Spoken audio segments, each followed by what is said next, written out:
Okay, so hi everybody, it's Falcon Napier. Welcome to the Oracle of the Self. This is the group coaching session for those of you that are explorers of what we're doing. So today what I'd like to do with any luck at all is finish our quick walk through these different layers so you guys can have a better understanding of what your grids are meaning. And I thought to kind of get this started, let's do a little different up front. I'd like you guys to all think about a specific situation happening in your life right now and try to make it a meaningful situation, something where you're trying to get some clarity or try to make a decision, something where you're trying to, do something of significance as opposed to run an errand or whatever the case may be. So I'll be quiet for 30 seconds while you guys think about a situation that's going on in your life, a problem, an opportunity, whatever.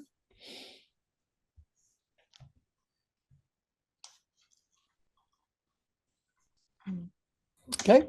And once you've got some situation in mind, I'm going to ask you to answer 2 questions about that situation. So question number 1, on a scale of 0 to 12, with 0 being low and 12 being high, how do you rate your ability to get that situation to turn out the way you want it to? For those of you who are just joining us or just kind of plotting something on the ChangeGrid, so you guys can have some fun with doing a little self-reading as we go through this. So again, just think about any kind of situation that's going on in your life right now, an opportunity, a problem, a puzzle, something you're trying to seek the counsel of the oracle of yourself to kind of look at. And so once you've got that situation in mind, answer the first question, scale of 0 to 12. How do you rate your ability to get that situation to turn out the way you want it to?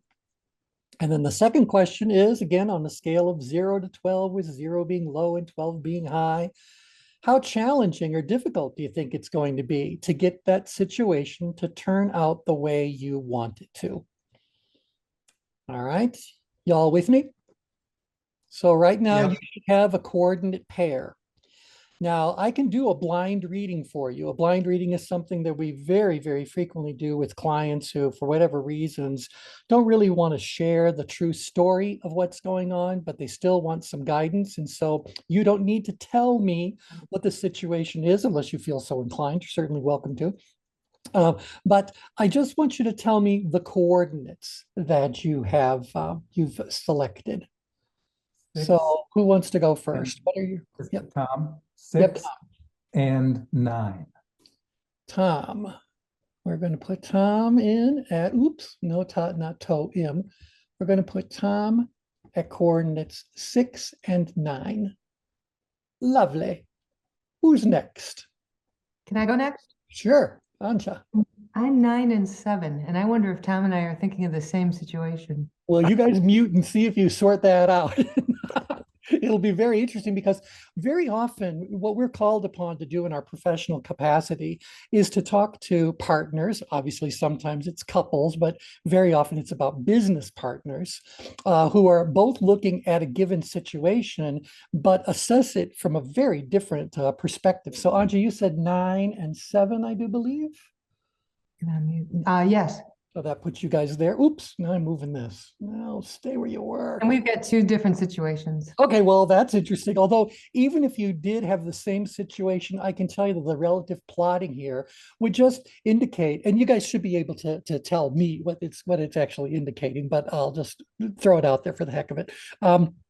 Is that Tom's a little bit more upgrade about it. Anja's a little bit more downgrade about it. So that would just mean that Tom sees the challenge as being a bit higher, a 9 versus a 7, but he views his ability as being a 6 versus your 9. And so this is a very resolvable kind of situation. If this was a business kind of a dilemma people were trying to solve, we would not say that you guys are on any real different page, if you will.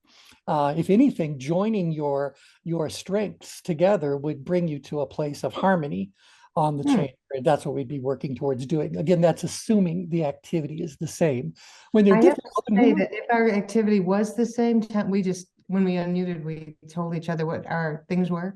Yeah, I think I would be pretty much the same.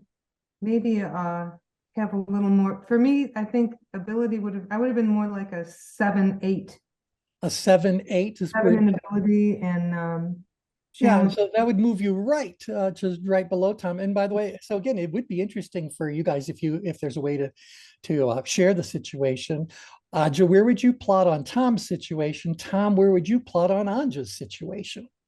And so it's very interesting, but this is what we're trying to do is help individuals that are in some sort of a partnership, some sort of a I think I union. would be right about same place. Yeah. Yeah, well, that's Hmm. very interesting. And so that means you guys are on the same page. Look, if you're just 1 point away from each other, I promise you that's not a significant difference in the reading you would be getting or the advice that we would be giving you, you know? But it's the problem is that when one person is way up in stress and the other one's down in apathy, okay, now we got Mm. work to do. We got work to do. Okay, let's see who's next. I'll I was go. at 10 and All right, 6. great. So David and then Hi, Brian. Brian. Okay, Brian, you going first? I was at 10 and 6. 10 and 6. 10 and 6. You're right around there for your activity. David, where are you? I am at a 6 and 10. 6 and 10. So you're just above where Tom is plotting. I've chosen the large font. I don't know why, but you guys understand. These are all Because slightly different. That's right, exactly.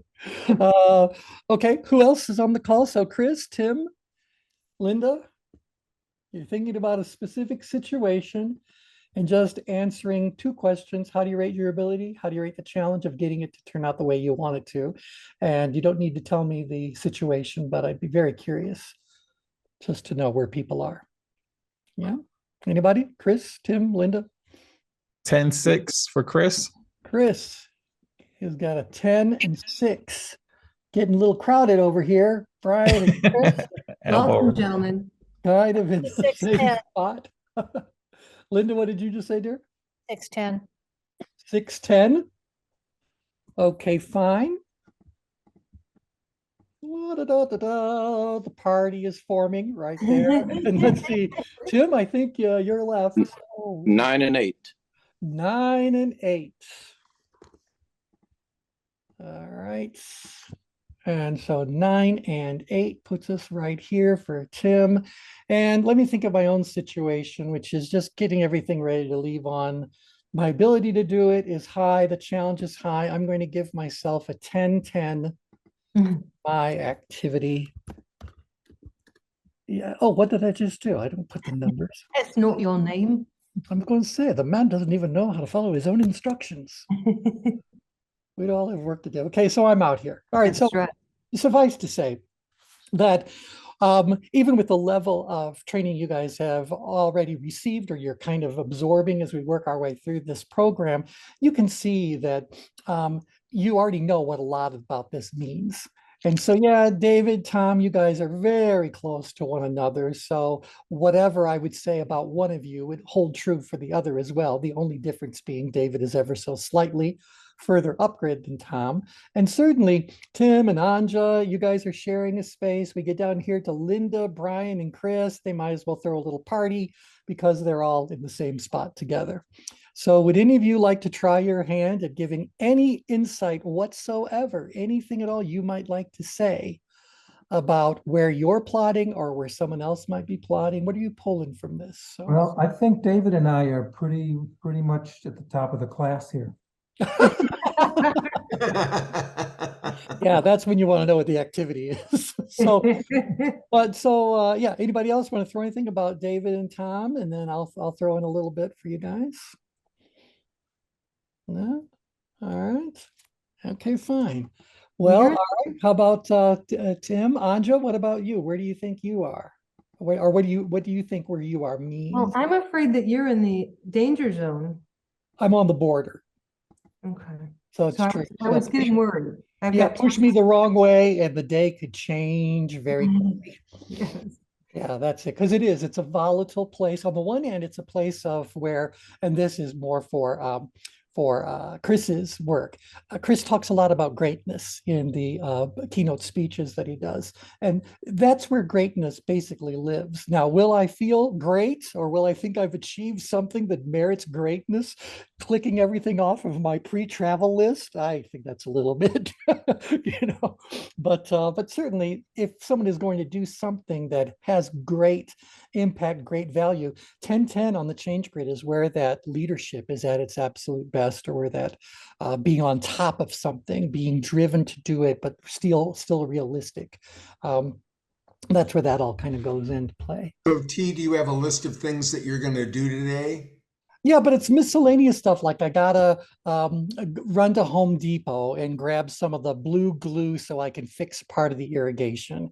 And you always gotta like go to the bank and get some travel cash. And I want to go to the grocery store to make sure Linda's got the stuff that she likes to have, readily here, so that she doesn't need to be,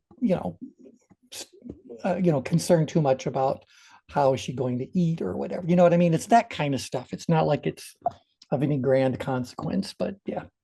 We're still partying, right, Linda? Yeah.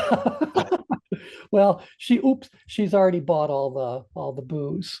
Okay. So Right. we need to group this all together. How do I group? Can you group things in yeah, you can group. There we are. Okay, I did that for a reason, as you'll see in just a couple of minutes. Let me put me back where I belong. And that means everybody else should be where they belong. Okay, fine. So all right, let me just give you a couple little insights about what's going on. We'll do that by clicking our way through the layers, and I'm going to take all of you with me when I do it. So this is where you're all plotting just in terms of perceptions. One of the things I can say is, as far as this activity set is concerned, although they are very different and you're a very different group, I can at least say that as a population, you all view your ability as being reasonable. At 6, that's a reasonable level of ability to do a lot of great things, all the way up to, I think you guys said 9, 10, 8, 9, 10, no, 9 and 10 for your ability. So I can certainly say that everyone is viewing themselves as being capable of getting the job done. Certainly, all of you that are plotting slightly further down grid are reporting a higher level of perceived ability. So you're even more sure that you have what it takes to get the job done. Now, because David and Tom are plotting at this coordinate of 6 for ability and way up here at 9 or 10, remember that this area of the ChangeGrid is where people become, on the adjective map, very charismatic, very influential. What humans do when they don't have all the ability they wish they had is they turn on the charm. They start using their personality. They romance the deal. They come across as being very smooth about what they're doing. And so whatever these activities are, gentlemen, these activities are things that to get them to turn out the way you want them to. While waiting for your actual ability to increase, you can leverage other skill sets you have to kind of help that situation along. Does that apply to either one of you guys, to either one of the activities? No. No, okay, fine. Then so Tom, we're going to, you're welcome to tell me the activity, but you don't have to. But I do you don't want to, mind. what is? I need to have, I had cataract surgery last summer, and that freaking thing went sideways for about 5 months. I need to have surgery to both my eyes to lift my upper lids because they're now closed about 1/3 over my pupil. Oh my, okay, all right. And Um, so, And my sight is diminished. I'm squinting. I look 300 years old, and the doctor I went to see, the surgeon, said, and we need to get rid of those terrible bags and wrinkles under your eyes. He called them that. And he said, we'll take the fat that's in those bags and put them down into your cheeks, which are a little sallow. And my ability to determine whether this is something I can successfully do is only half. I can do my research online. I can go see 2 more surgeons, but then I have to dump it in their hands. well, And the strange problem is we have talked to people who have obviously had these surgeries and they all deny it. So we can't get any firsthand, we can't get anyone to testify or give Why us. that they've had it because for them it was a cosmetic procedure, and for Yeah. you, it's Yeah. actually part of getting your vision restored. But Right. mine's Yeah. half and half. I don't mind saying it. I would love to get rid of the ugliness around my eyes, but I I need think to his see eyes are better. beautiful. Yeah, Yeah, thank you. yeah. No, What- I completely understand that. As I've always said as a joke, that I would never go get a tattoo, but if I ever need general anesthesia, I would like to have a master stream go around my bicep. So can I have some tattooing done? Well, I'm telling you, there's a big business for giving people general anesthesia for a tattoo. But yeah, Tom, this idea though about bringing out the influential part is that because you are in a situation where you rate your ability as only being moderate, there is this sort of not, I don't want to say burden, but it's kind of like an opportunity, if not a necessity, for you to be as personable, as engaging, so that those people will feel more comfortable disclosing whatever their truth is to help you get higher quality information before you go under the knife. Oh, T, He might need some coaching. I have to, no, I have to tell you, I am so, no offense to the good doctor who's here.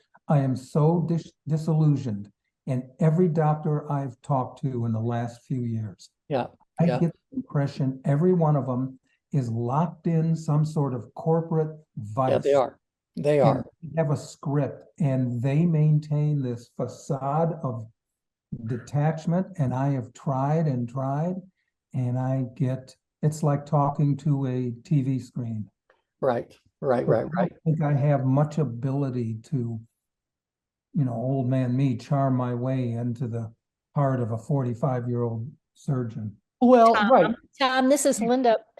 It sounds as you're talking like your ability is going down. Yes. Yeah, What I hear is your ability isn't really a 6 as you're telling the situation. Well, I kind of think it's half of it's up to me. When I had Well- foot surgery and knee surgery, I talked to 4 surgeons before I had them, and I picked the right surgeon. So I think I have that ability, but I do not have the ability to get through the vice grip that these doctors, it's a grip of fear and detachment. Mm. well, all right, let me just throw 2 things in real quick. One purely for educational purposes. When you're looking at a change grid, make sure that you always remember that it is activity focused. And so activity specific. So as you've been describing what's going on, I'm hearing multiple activities. And so the activity of convincing a doctor is a different activity than finding the appropriate doctor, or the activity of getting people Right. to show up and disclose. So we want to make sure that as or you're looking at your own change grid results, or I'm looking at them with you or whatever, that you remember that plotting is activity specific. So for example, if I said, okay, Tom, your activity now is to change the American medical system sufficiently enough that you can get surgery done in the next 6 months. If I gave that to you as an expectation, I believe you'd say your ability is quite remote, quite low, and the challenge is forget about it. And so you'd be way up here in stress. He and I both. Yeah, right. There you go. There you go. There you go. But I think what you're describing is a very common thing that particularly Americans are experiencing. I will tell you, it's exactly why I chose to spend the extra $80 a month to be to have a concierge physician, so that they'll spend as much time with you as you want. So it Yeah. may be, you're not signing any long-term contracts with these. It's Right. always month to month. So Yeah, I need a surgeon like that. yeah. So T, based on what you're describing, because I think Tom's description of physicians is spot on, number one. But based on what you're describing, like, would he break this activity up into like this idea of finding the right physician, convincing a physician, like using that charm in that specific area to even get the right information, like as a starting point, and then kind of build an activity list that kind of populates itself based on the situation. Does that make sense? Well, it's absolutely right. And so, Tom, I'll do it as a gifted students question for everybody. Where do you think Tom should be positioned on the change grid to make the highest quality decision about this situation in a reasonable time frame? Where would you suggest we relocate him? So just a little bit further down, yes? A little further down, but anywhere down is going to help. You want it more in Towards grid or the more out? center. A little In-grid. more towards the center, a little bit more towards Yes. the center. Hmm. And so, Tom, I'm going to encourage you, based on what I know about you, to apply all that amazing stuff you learned when you were earning all your belts in martial arts and all that, to getting yourself into that very centered place and doing your very best to learn how to sustain that location. Because keep in mind that the moment we step off center, and by the way, off center, I really am talking about outside of the green circle. And by the way, right now, everybody is outside of the green circle. Well, I got to shift my little name block there because I go there. Yeah, a couple of you guys are right on the edges, but really the numbers you chose are between the green and the red. You just got to get yourself into that green circle, Tom, and look how close you are. So just a little bit of the downgrid maneuvers, and I would like to go over those as well with you guys as a bit of a reminder, but I'll just do them quickly now. The downgrid maneuvers are, anybody want to throw them out? Who knows them? Normalize, simplify, Normalize, simplify, add and restore resources. add and restore resources. Any one or combination of those things should certainly help. T, you're unmuted. What would you like to throw in? I'm sorry. Nothing right now. All righty then. I will tell you, I wish Kathy Malloy was on the call. So Kathy will be the first one to tell you that she has undergone very serious procedures about her eyesight. So I don't remember what her situation is, but I know that one of the challenges she has with ChangeWorks is that her eyes get fatigued very quickly looking at detailed diagrams and things like that. So if there was anybody among our fold who can probably give you some real insights and perhaps some comfort, it's going to be Kathy. And so if you want, I'm more than happy to send her an email and kind of establish a little bit of a connection between you two. So you guys can reach out and chat with her about that, because that's her big thing. That's her big thing. Although I have to say right now, it sounds to me more like you're seeing a cosmetic surgeon than an ophthalmologist or whatever an eye surgeon is called. Well, he does both. Oh. And I had been asked by one of the doctors at this place I go to, why are your eyes so small? Oh, Oh, that's a good question. I don't know. So, but I've noticed over the last, I don't know, 10, 15 years that my eyes are closing. Mm-hmm. So, and so this was the one, he was referred to me by the people who did my cataract surgery. It's in the same organization. Yeah, yeah. Well, I think talking to Kathy would be a good, would appreciate place that. to go. And I would still encourage you, we can talk afterwards, but you might want to seek out a concierge physician. Yeah, find promise someone you. that's a functional concierge physician. So in Yeah, other words, yeah. they think holistically, Right. because the move inward towards the power, you appreciate this from martial arts. I've been in it all my life as well. The practice of non-resistance is the best route or best state to be in, because there's so much like rife for change about the healthcare system that you can't approach it from just thinking the reasonable way, because they don't know how to do that. No. That's not even a business model. Business model is based on profit, not people. Yeah. Mhm. Yeah. And, I've said this before, I'll say it again. The central problem with medicine in the US is that it's a for-profit industry.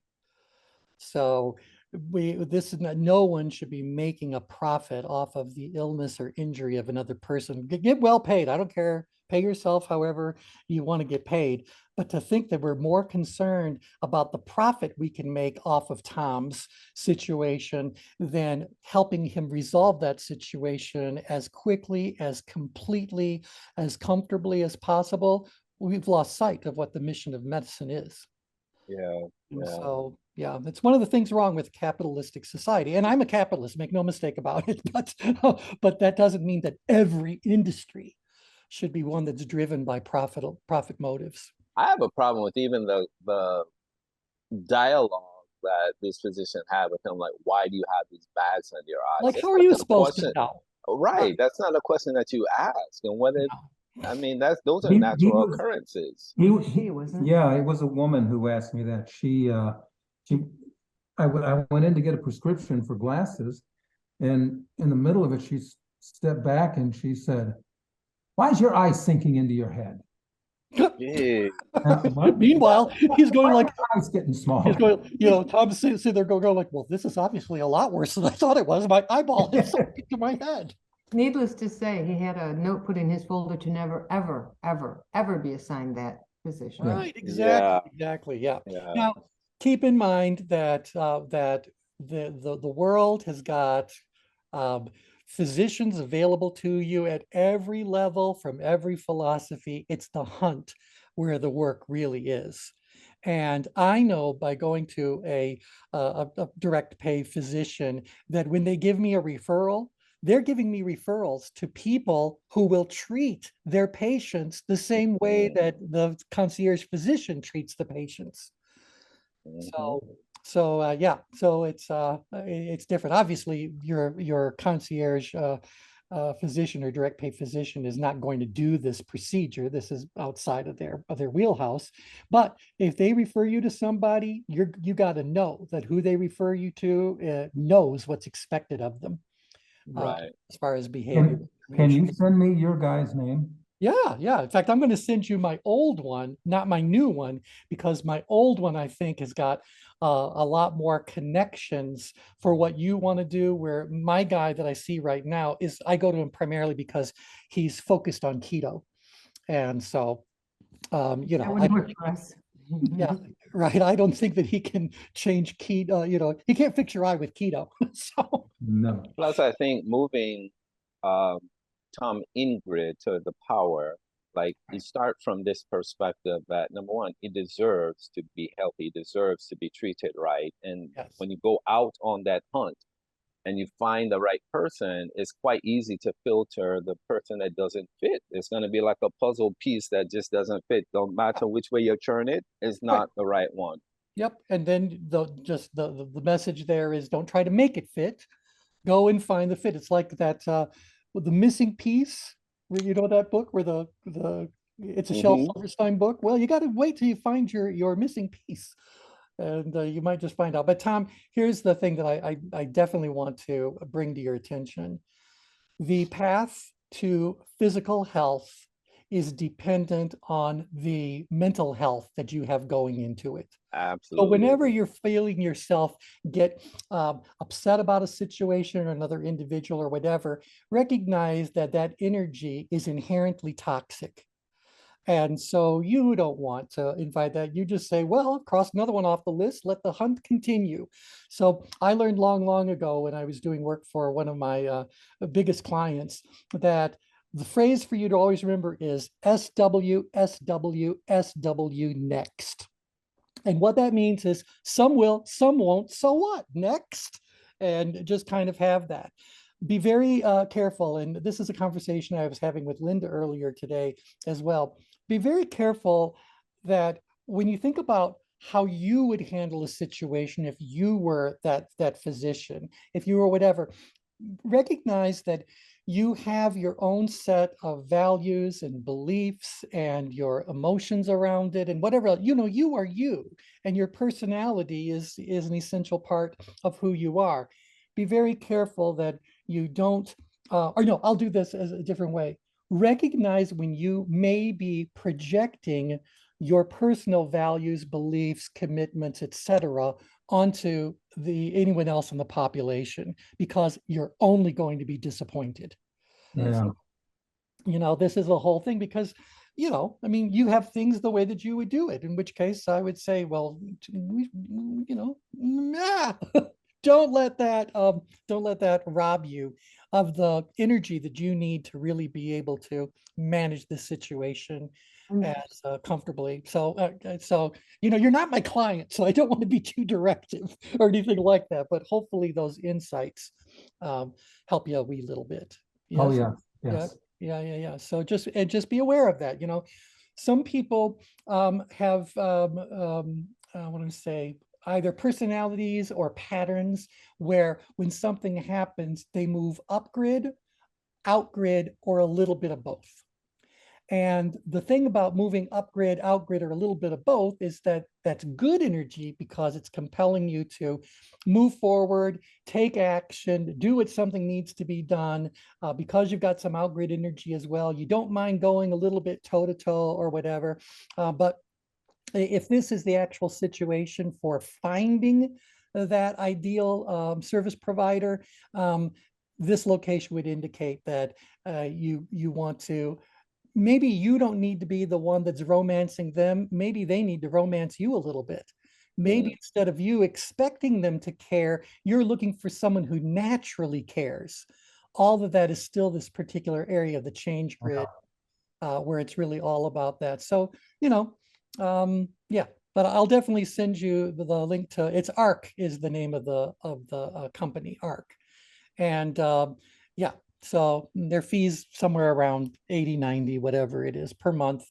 And your first session with them will be at least an hour long, and it'll be an hour of conversation. So yeah, it's pretty good. So yeah, and the nice thing is they can always get you in within 24 hours. Do your good background. You never have to wait. I think of all the things, because I get it, I've got Medicare. I don't need to pay additional for a concierge physician, but I don't want to wait when I need something or I've got a question. I want it dealt with. And for, that amount of money per month, okay, I'm fine with that. And that's not a supplement? Oh, no. No, because the direct pay physicians, concierge physicians, almost never accept any form of insurance, because the way that they're basically building their practices, the way practices were built in the UK early on. So a physician is trying to create a community of people who are each paying a flat rate every month. And that flat rate ends up being sufficiently high enough, or creates enough of a quantity of dollars that they can run their practice and have their staff and do what needs to be done without having to charge the patient anything additional, and without having to do the nightmare of dealing with insurance companies. So direct pay primary care is an increasingly popular alternative to insurance. Yeah, it basically just applies the subscription model to medicine. Exactly right. And because Tom, what you've noticed is that the way that current medicine makes its money is by processing as many patients as possible through an hour of time. Okay, the way that a direct pay physician makes money is by making sure that you're not sick. Because if you can, you're paying them every month, and lo and behold, they've helped you become so healthy that you might see them once or twice a year. Well, they just made a whole year's worth of income off of one little thing because you're making your contributions. So it is in their best interest to make sure that you are receiving all of the care that you need, all of the attention that you deserve, because keeping you mentally and physically healthy is where their profit comes from. So T, it is money driven. That's how we value our time. There's nothing wrong with it being profit driven or money driven. It's just how it's more the physician, it's more the personal credo of the person. I agree. And I'm sure that money's a great motivator. Money is a wonderful motivator. However, and I'll be happy to do this as a subject as well. When it comes to the relative power of different motivators, and almost everyone on the call has taught motivation or whatever, money is definitely on the list. But because it's an extrinsic motivator, it gets easily overridden by intrinsic motivators. So people who have a strong mission, value, purpose, that sort of thing will work even harder for next to no money than whatever it is. To me, the issue becomes when the focus on money is about returning a profit to investors. that's when it's kind of like, wait a second, am I a human anymore? Am I a patient still? Right, when corporations take it over. Exactly. And that's where, to me, the real problem is. So, yeah. I agree, 1000%. Yeah, I would Yeah. like to think that these direct pay physicians are doing handsomely well for themselves. I mean, look, if you're a direct pay physician and you can build a practice with just 1,000 members, 1,000 members at $80, $90 a month, that's a lot of income for a given month. And you might have a staff of 3 or 4 people. So everyone's making really good money. All And the that's a bills- normal size, and that's a actually. pretty normal size, a thousand, Yeah. 1,000 members. Yeah. And that's why you'll see for these direct pay physicians that your fee is based on your age. And so you might be, all right, if you're someone who's like in your Damn it. 40s or 50s, I think it's like $50 a month. And your kids are only $10 each extra per month. So can you imagine being a parent who can take your kid anywhere and there's no copay, there's no office visit charge.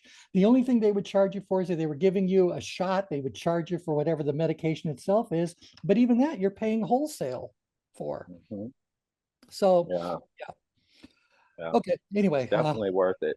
Definitely worth it. An average panel size for a primary care physician is panel by meaning caseload is 1,500. So, if you're seeing 1,500 people, you're driving, I call it net value. That's uniquely Right. different than just being profit driven, Yeah, right? Net value is all stakeholders for that adds a greater value than just for a select few when you're trying to get shareholder. Yep. And I do believe there's a lot of physicians, perhaps the majority of the physicians that are working in these typical insurance funded things. I do believe they became a physician because they wanted to do really good quality work, patient care, all that kind of stuff. Yeah. But then suddenly they find themselves being an employee of a massive healthcare organization. And we're nothing more than numbers being moved through And the sort of stuck, and you can see it in some of them that they're not happy about it. Yeah. Of course they're not. Yeah. Yeah. And that's why you have to be in power.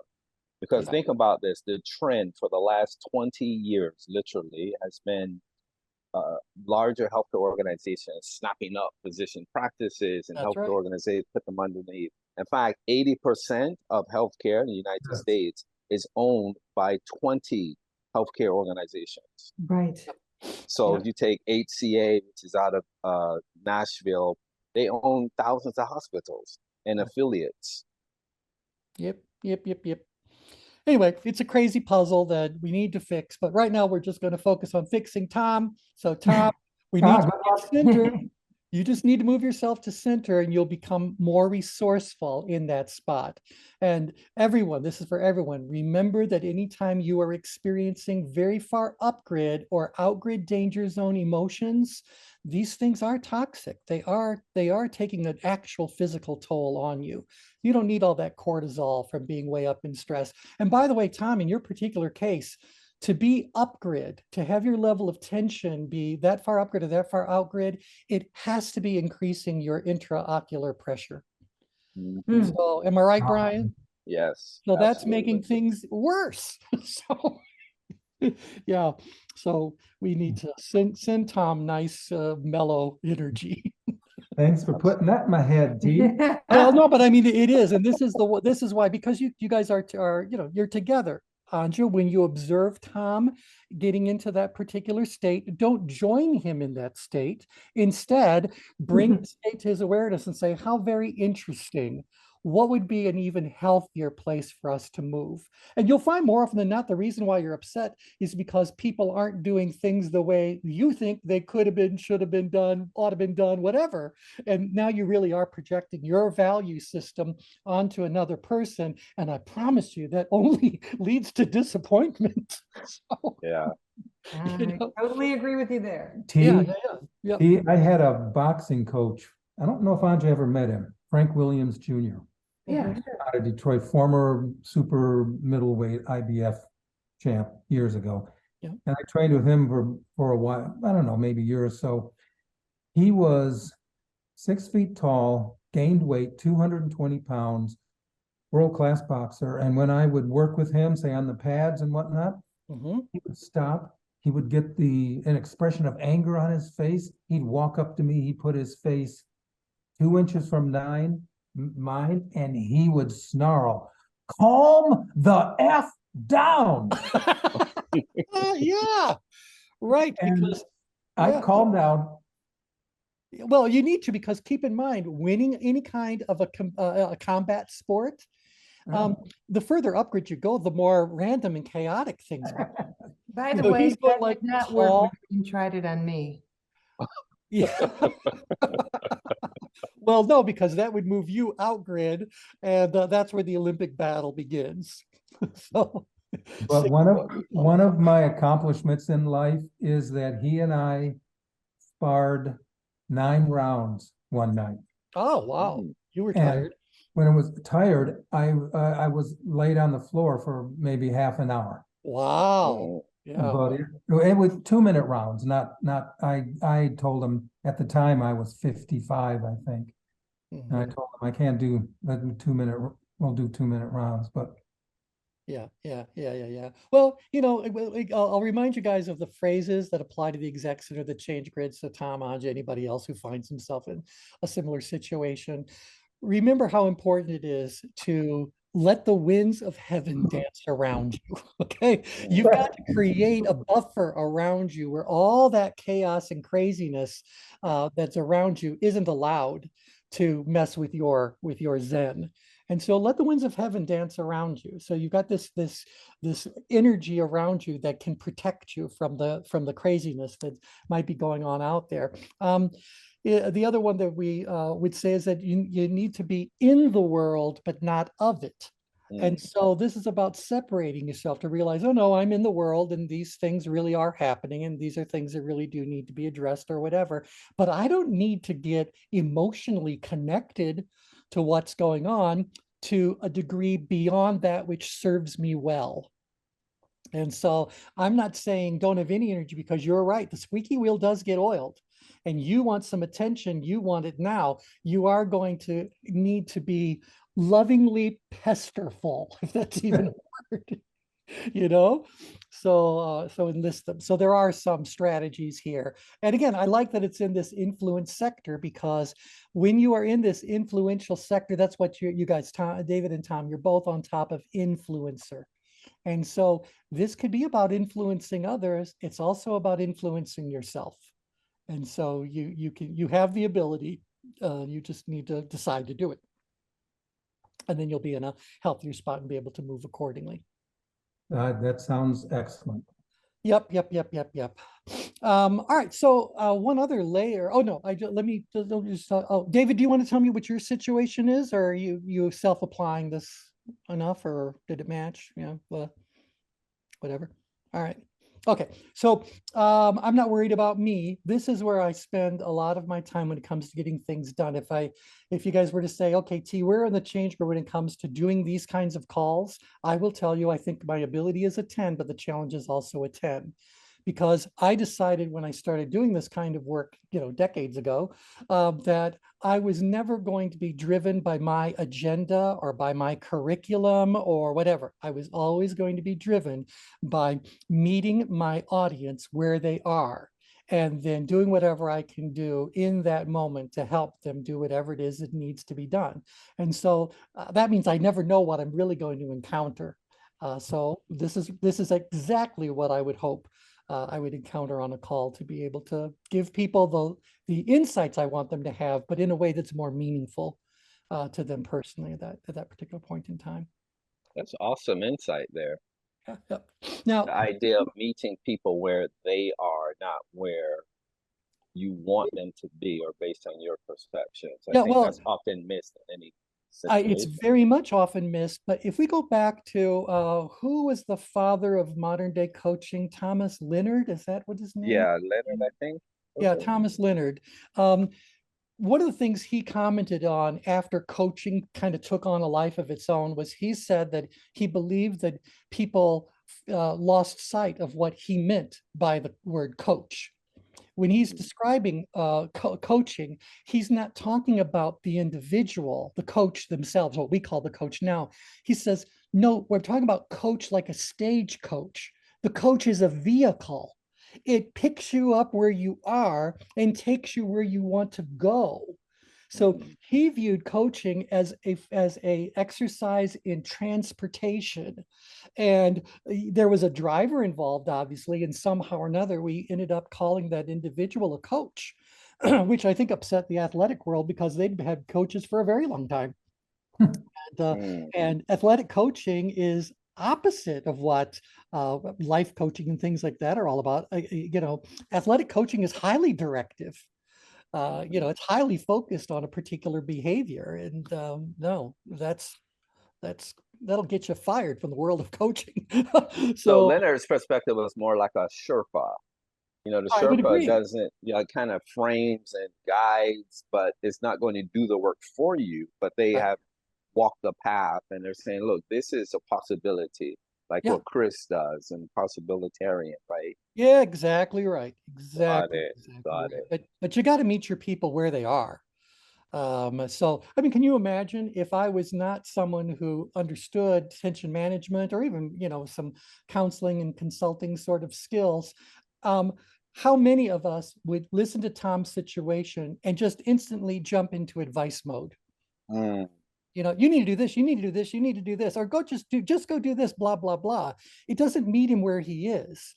Tom is not in a challenged place intellectually or logically as much as he's in a challenged place about his energy around the experiences he's been having trying to resolve his situation. Tom, am I right? I didn't want to put words in your mouth, but That's it. that's it right now. I mean, you're a logical person. We just need to move you to a place on the grid where logic gets kicked in, and then you'll do that. But I guess my last little thing I'll say to you is that you can't buy groceries at Walmart. Oh no, yes you can. You can't buy groceries at Kmart. Maybe you can. That's Target. Okay, it still holds true. A lot of times. Can't buy groceries at Home Depot.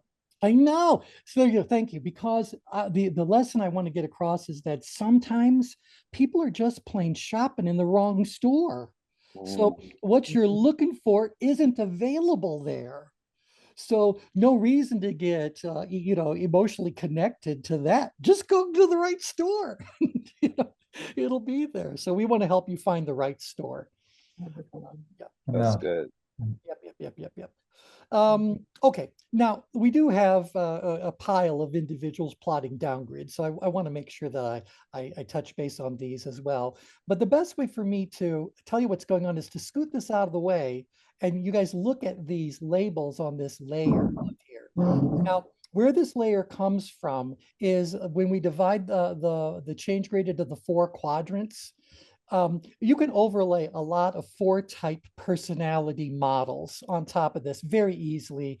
Those of you who've been involved with the Circle of Brilliance or just been connected to us for a good long while, you know that the task of overlaying a quadrant-based model on top of the change grid is on the border of effortless, right? I mean, we've seen so many of them now that we can just instantly go like, well, that one's here and that one's there. So by default, the other 2 go here and here.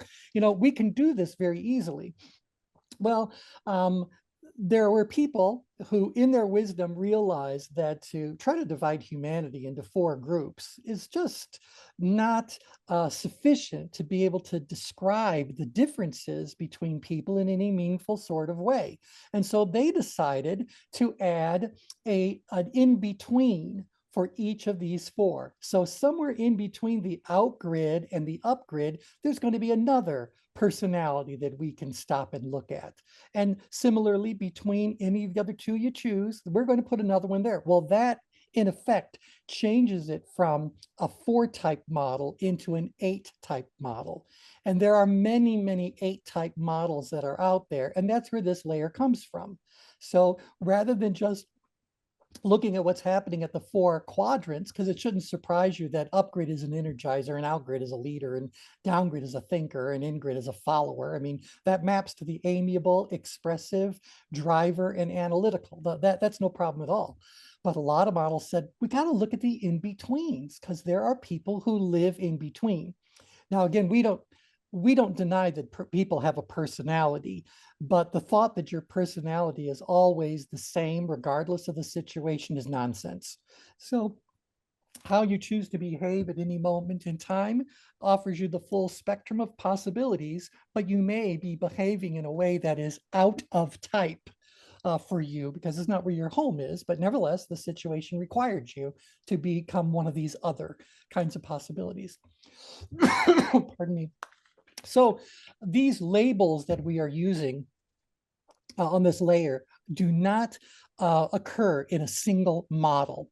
We instead went to 8 different 8-type models and chose one identifier from each one of them that we thought did a good job of explaining what's happening in a particular place on the change grid. So, that's why everyone just vanished.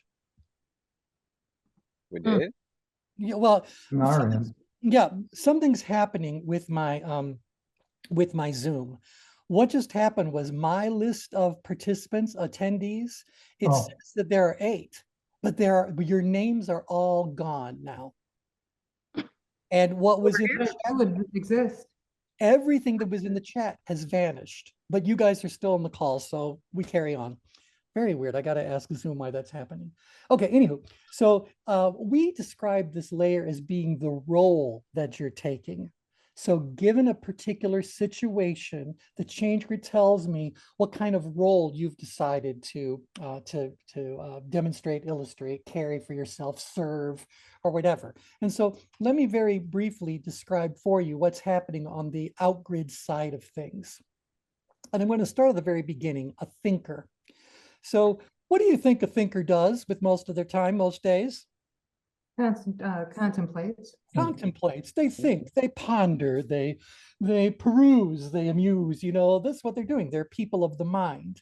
Well, once in a while, these people of the mind stumble across something that they think could make a difference. So rather than just observing it, keep in mind that analyticals accumulate data purely for the sake of accumulating data. It's not because they needed it or plan to do anything with it. They just like to collect data. Great to have on your team if you're playing Trivial Pursuit, but as far as daily living is concerned, they might be collecting all volumes of information that will never be useful to themselves or another person, but they enjoy it, and so more power to them.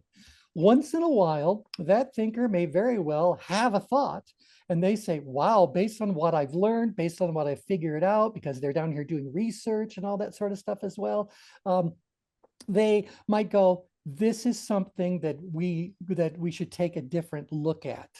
And what happens is that thinker role is moving in the direction of an advocator. So an advocator is one who is not just looking at the information for the sake of looking at the information. They've decided that this information merits some greater level of attention, some greater level of exploration, and a change needs to be made or could be made. So instead of just saying X is true, I now know X, the advocator is saying, because we know that X is true, we could do this, we should do this, we might do this, whatever. Wow, okay. You just described me. Did I?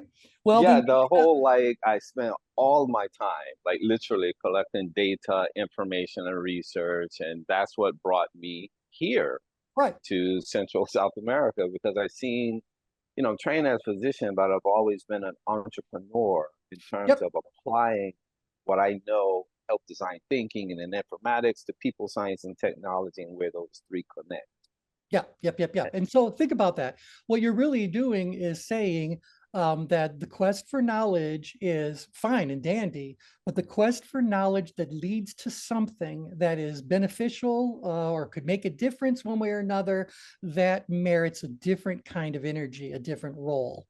And so what I'm saying to you guys, and then I'll slide everybody in so you can see that a lot of you are plotting as advocators for whatever it is that's going on. You're plotting as advocate. And by the way, the advocation that you are making might be on behalf of other people.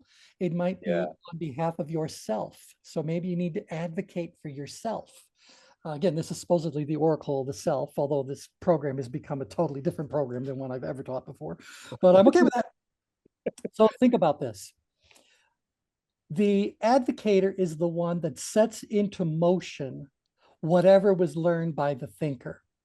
So the advocator is one who's saying, yes, we could, we should, blah, blah, blah. But very quickly, they might be saying, well, someone could, someone should, but are they going to do the work if they stay in the advocator role? No. No. No, because the advocator does exactly what they advocate for somebody, but when it comes to actually doing the work that needs to be done, making the big change that needs to be made, well, now we've got and now we need a different role. We need the leader to come in to say, based on what the advocator said, I see opportunity. And if I can find a way, remember, leaders tend to be either motivated by fame, fortune, something or another. They're on a quest for something. Maybe it's money, maybe it's just being the one who wins, whatever, but they see in what the advocator is saying an opportunity for them to step up, grab this by the horns and turn it into a business, a mission, a whatever. So they're the ones, they're ready to lead that whole quest. But can they do it all by themselves? No. No. And so they need to find influencers.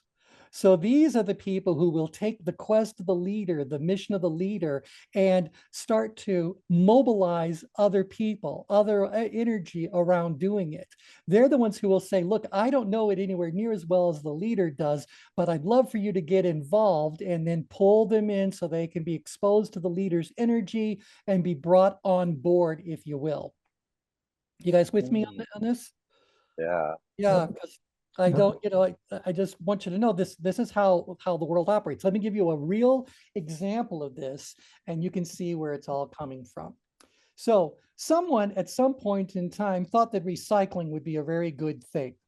Yep, you guys remember those days when someone somewhere thought about it. Now, we didn't hear about it yet because thinkers are thinkers. Well, someone came along and discovered what the thinkers were saying, or maybe a thinker decided to rise to the occasion, and I'll show you why that's happening in just a second. And they go, you're right, we really should recycle. If we recycle, this will be better, and that'll be better, and blah, blah, blah. Well, they could go out there and preach the gospel of recycling for as long as they want. But until recycling could be viewed as a way to make money, as a way to somehow or another achieve a mission, a purpose that responds to a leader, what do you think would have happened to the whole world of recycling? Would it have fizzled out by now? Yes. Yeah. Sure. Of course. We needed that way for it to become monetized. And that's why there was even grassroots recycling, where all they were doing was taking old paper and turning it into new paper. It's recycled paper. Okay, well, someone still went like, you can make a lot of money recycling paper. And then they started to expand it. And then the leader, of course, needed people to go out there and influence so that recycling could become a thing at the municipal level, whatever the case may be. Or maybe they were talking to people to energize them, to raise their level of tension, to think that if you don't recycle, what's going to happen to our life and our planet if we don't recycle, everybody? Disaster. Disaster is definitely going to come our way. And so we have to, we mobilize these people, and suddenly now they're going to talk a lot more about it. They're going to get concerned. They're going to mobilize their energy to do what the influencer is asking them to do based on what the leader's vision happens to be. Can you feel this dynamic playing itself out? Yes. Yep. Now, unfortunately, the thinker continued to think. The research continued to be done. And one of the things that they realized is that recycling is not necessarily something that makes good sense when you look at a bigger picture. Maybe certain materials like glass or paper or regular metals are good, but what are people throwing into their recycling bins now? Plastic. Everything. And that means now there's a gigantic task of sorting through all of that crap garbage, looking for those pieces that can actually be effectively recycled. Well, the costs of doing that, And then, by the way, all that stuff that didn't get recycled, now it's going into the landfill. You get the idea. People are kind of going like, well, maybe in certain situations that becomes cost prohibitive to be able to do it. Or I'll give you, pardon me, I'm losing my voice. I forgot where I read it, but it's not that long ago. You guys could probably Google it and it'll pop up right for you. Do you know the comparison between using plastic grocery bags and using one of those cotton or those fabric bags for life kinds of things? Which is actually better for the environment based on the technology available to us today? Anybody know? I'm gonna guess because you're asking the question, plastic bags. Because the plastics do break down. The plastics do break down, but it's really, they looked at it and said, how much does it cost? How many materials are involved to actually create that fabric bag? Right. And when you look at the cost of creating that fabric bag, you find out that in order to offset that cost, you are going to need to use that bag some ridiculous number of thousands of times. Gross. Isn't that interesting? So Yes. no, but who wants to come along now and advocate for not doing your recycling and not bringing your bags in, because that's going to be an unpopular thing, because now all those people who make money off of recycling are going to, so this is the dynamic. And I know I've said this many, many times, but I do believe life is tension management. And so no matter what the situation is, you can understand what's really going on in that overall dynamic. And by understanding it, you should be able to find your centered place whenever you need to, because you have the ability to understand what's really going on energetically. Don't get sucked in to somebody else's energy. Just stay clean, stay in the middle of where you want to be. So T, is that, you know how you talk about there's a natural progression of tension downward? Natural movement is downgrade. Yeah. So is that natural, that path that you just described? Because I've always done things that way. Well, Like yeah. from a thinking perspective, you know, my first business was created when I was in medical training because I was thinking about a new way. I just simply called it a prevention as a service model. Right. You know, Well, so then it moved first that thing, outwardly to find a pattern of adopting that. exactly. And so the first thing, Brian, though, is you have to remember that, and I think we've done a lot to help you own this, is that you are a bit of an anomaly. Okay. Why so? Right. And so the way that you two tend to live more centered on the change grid, and then you get involved. So you're out there stepping up to either being the leader, maybe the influencer, but from this position of center, you can flex into any of these things anytime you want. Like in your capacity in Nicaragua right now, which of these roles are you serving primarily? Are you there as an advocator, as a leader, as an influencer, an energizer, helper, follower, administrator, thinker? The What is leader. Okay, so you need to shift outgrid in order to accomplish whatever that mission happens to be. Your primary job as a leader is to, number one, find influencers. So because the power of a leader is never in the leader, the power of the leader is always in the first follower. Do you guys remember that? Right. So Yeah. yeah, there's a great video that demonstrates that. There was a great TED talk that was made all around that. The true power of the leader is controlled entirely by that first follower. So you got to find those influencers who can come and support you and do all that. Ultimately, you can find followers who are happy to just do the work that you're asking them to do. But that leader needs influencers to go out there and find more followers, find more helpers, find the administrators, you know. So Hey, T, can I ask a question? Please do. So, connected to Brian's question just now, is it that natural tendency to go down grid applicable when tension is high? The natural movement to go down grid, I believe, is universal. But I mean, is it applicable in situations and in activities where the challenge or the tension of that challenge or that activity rather is extremely high? Yes. So that they're not starting out, as Brian asked, at that thinker quadrant. Oh, no. The thinkers are at the opposite part. These people that are up here where the upgrade plottings are, think about what they're saying. My ability is really low. The challenge is very, very high. I need help. I need someone to fix things, rescue me, whatever. These are the people that are Brian's clients on this whole reason for being there. I mean, Brian, I'm assuming you're in Nicaragua because there's some upgrade situation you're trying to help people address.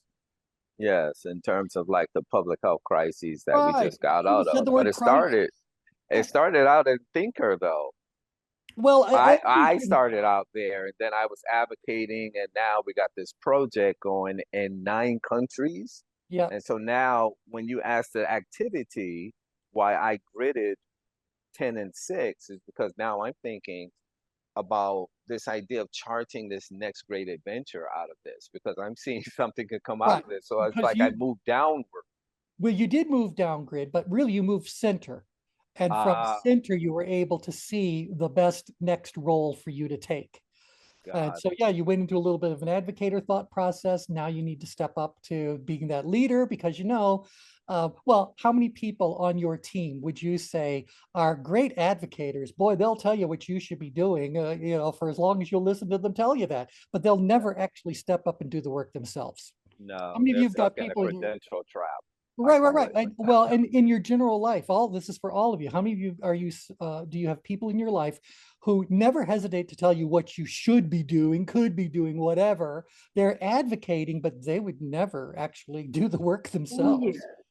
So, they'll tell, look, the country should do this, or this group of people should be doing that, blah, blah, blah. Well, thank you for being the advocator, but what are you doing? Because if all you're going to do is advocate, you're going to become an irritant. So take that energy and direct it somewhere purposeful, or just shut up already. So, okay. I love it. One last thing I just want to bring to your attention. This is for Linda, for Brian, for Chris, Tom and Anja, not so much. You're on the border of being a leader and advocator around it. I want you guys to remember that where you're overlaying is in apathy. Is in power apathy. So if I go to this layer again, can I paste this? Or did I lose it? No, there we are. So if I slide this around a little bit, you guys are solidly in power apathy. Why does the advocate want to delegate to other people? Because power apathy wants to delegate to other people. Or if I look at it this way, if I look at this layer instead, where we're talking about the different energies someone has, rather than being an analytical, which is the deep thinker, a driven analytical is saying, based on what we now know, based on our analysis, there is opportunity to do something. We need to step up to being an analytical driver. So someone who wants to start making things happen. Well, that whole wedge of being the advocator sits on the border between the driven analytical and the analytical driver. Can you guys see that well enough when I do these little layer changes and scribbles? I know it's a lot, but so that's what's going on. Why doesn't the advocator do the work? Because advocation is a power apathy activity. So yeah, it could be done, but you don't want to do the next part of the whole thing.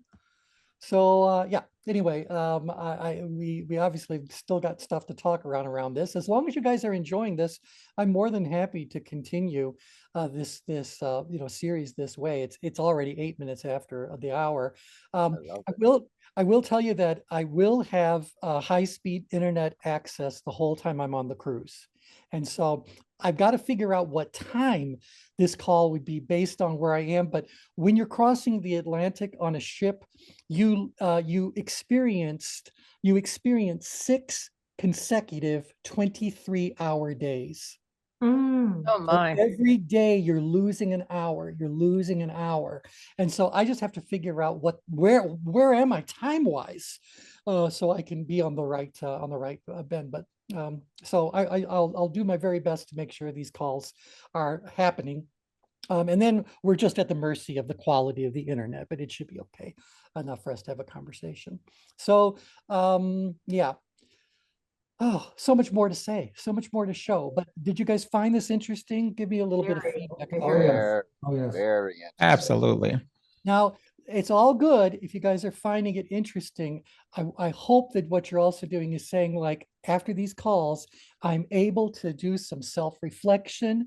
I'm able to tap in a little bit more to that oracle of the self, that voice inside of me that's really me, that can help me be the best me I can be. You know, hopefully you guys are going like, this is actually helping me to disconnect from what's happening in the world around me so I can see it more objectively and I don't get sucked into other people's energy, but I'm able to seek out my own counsel, my own guidance to figure out what I could be doing next. Is that at least starting to happen?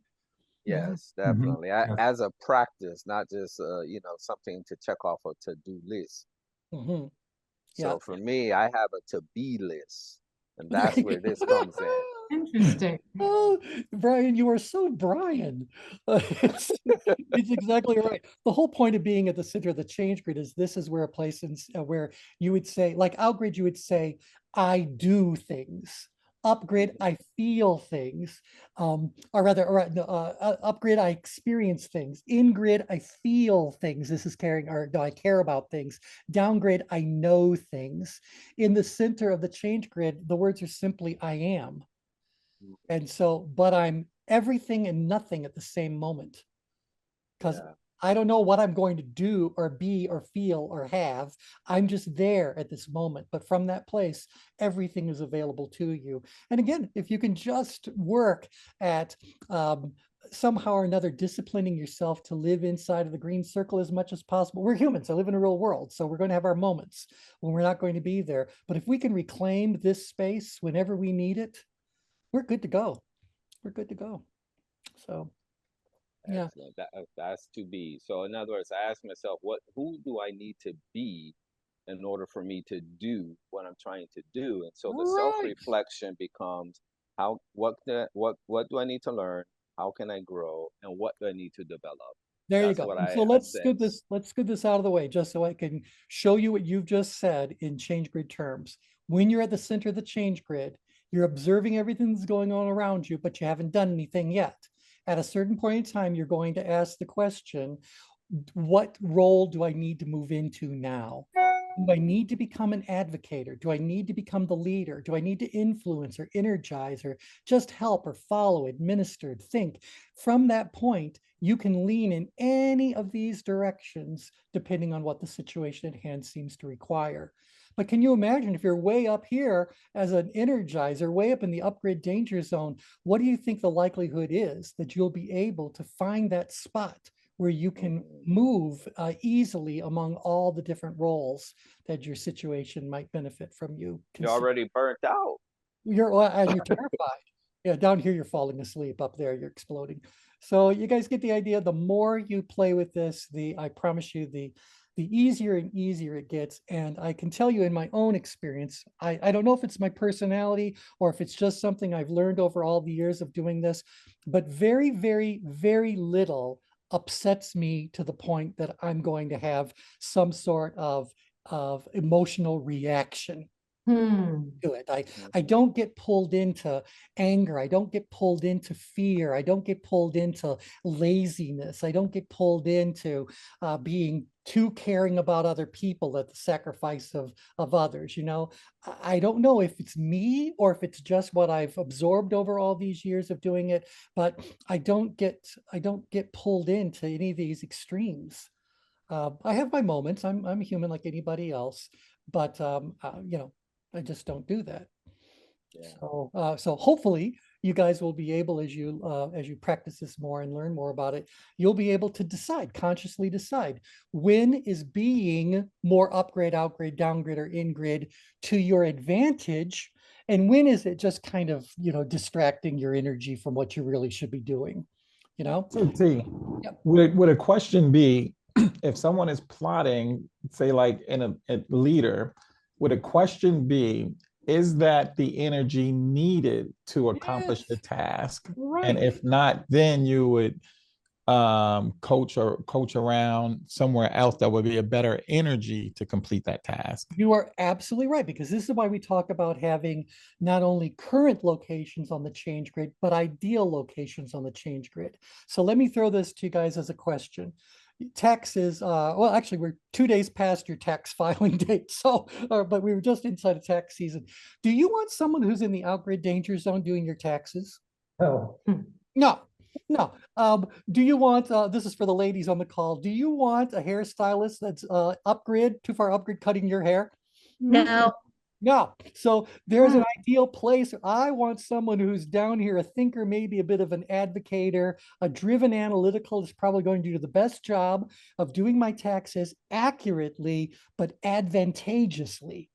Right, because that driver element is get it done, and that analytical energy is figure it out. And so, this is where the best tax preparer would be right there on the ChangeGrid. Plenty of skill to do it. They don't underestimate the challenge because they should be looking for you to not pay more than your fair share of whatever it is you should be paying. That's where I want things to end up being. So yes, to your point, there is a place where you as a leader might need to stop and say, for this next phase of the project or whatever, being this leader that I am out there pushing and all that might not be serving us well right now. Maybe I need to become a little bit of the role of a helper or the role of an administrator, or just move to the center so that I can help my people deal with whatever they need to deal with, so that later on we can get back to what the real mission happens to be. Yeah. So T, I wonder if we can talk about that sometime. I know we're way past our time here, but what Chris asked is an interesting question for me because, my capacity to go out and play these various roles, but in sports medicine, I use a lot of recovery strategy. Like it's not natural. I'm naturally an introvert. Yep. And like quiet time. So when I have to be out there, so to speak, in the forefront, it's like I double level up on recovery. I just have to. Yep. Yep. Like Well, if I likewise. don't, I feel the wrath when I don't. Yeah. And so it's not a natural place for me, I guess is what I'm saying.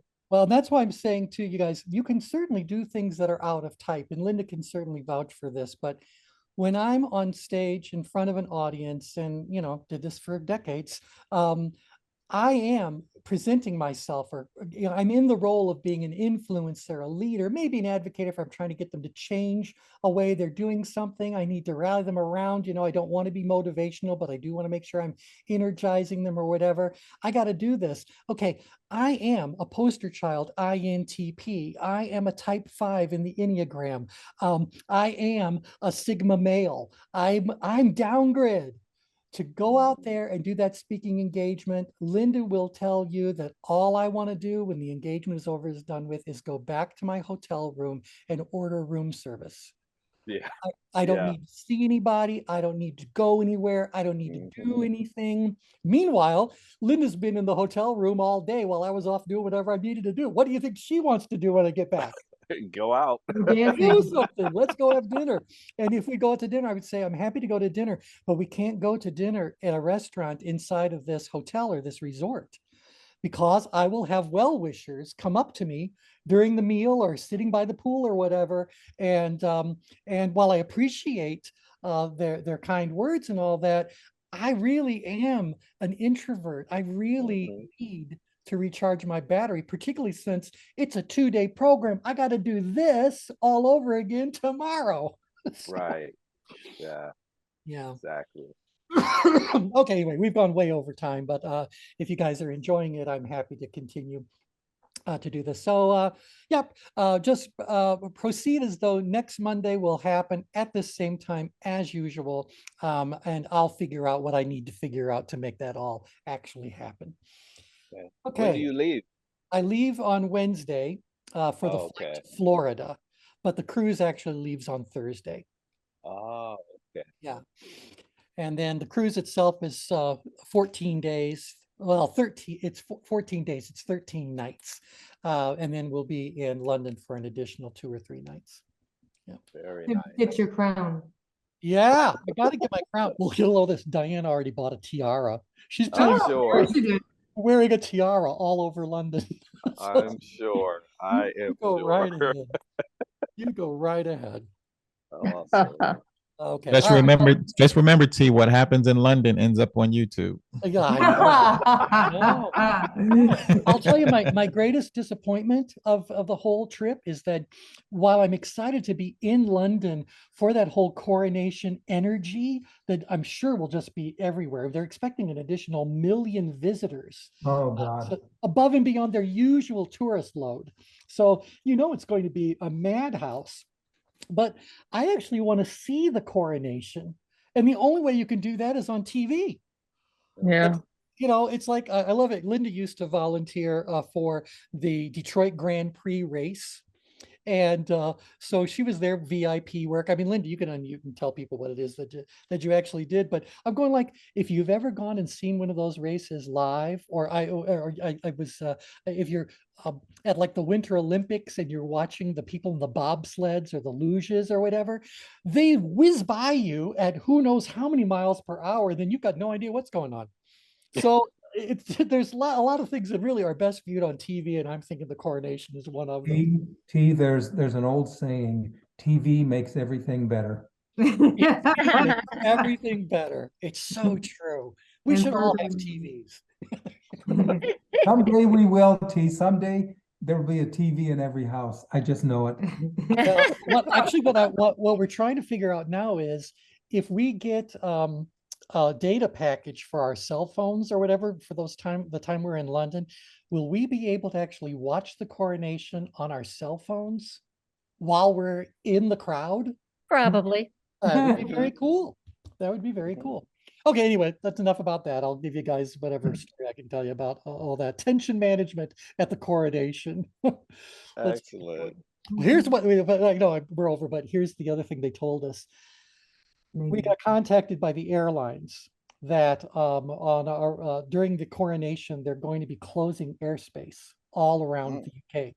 And so if you're coming in the day before, the day of, or the day after, or whatever, departing or whatever, in all likelihood, you're going to have major complications at Heathrow, which is not an airport that can handle major complications anyway. But so, there you go. It's like, all right, what's this going to be like? They shut down airspace for, who knows how long. Anyway, Wow. that's it for now. So you guys go out there, make your life a great one. And Tom, I will send you the information about. Yes, thank you. Okay. All right. Thanks, everybody. Bye for Have now. an enjoyable trip. Bye, everybody. Bye-bye. Enjoy. All right, bye, everybody.